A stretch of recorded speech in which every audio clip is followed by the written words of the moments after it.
Birinchi o'rinda brauzerga my.go.uz deb qidiruv bering va chiqib kelgan saytga kiring. Keyingi ochilgan sahifadan siz avval bu saytga registratsiyadan o'tmagan bo'lsangiz, mana bu joyda registratsiya punktiga bosib ro'yxatdan o'ting. Pasport seriya raqamingizni, jismoniy shaxs identifikatsiya raqamlaringizni kiritasiz. Ro'yxatdan o'tib bo'lganingizdan so'ng vходga bosib kirishingiz mumkin. Eslatib o'taman, yaqinda Hills degan programma chiqdi. 10,000 qadam uchun 3,000 so'm pul. Agar siz shu ilova orqali ham ro'yxatdan o'tgan bo'lsangiz, vход qilib o'sha login parollaringizni kiritishingiz mumkin.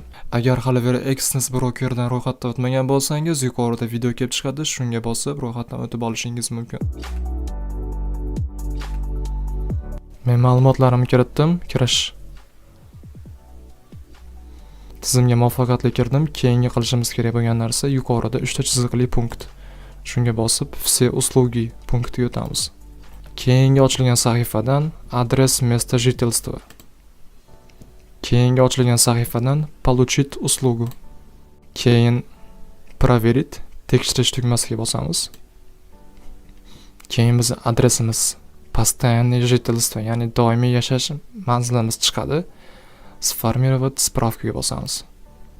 Va shundan so'ng o'zi avtomatik brauzer bo'lsa brauzer, internet download manager bo'lsa mabodo menikiga o'xshab tortib olish, yuklab olish chiqadi.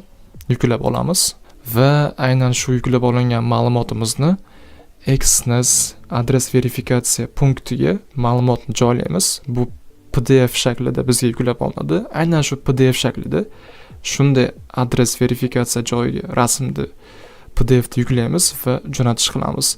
Ko'rib turasizki, ishontirib aytaman, 10 minutdan kam vaqtda sizning adresingiz verifikatsiya bo'ladi.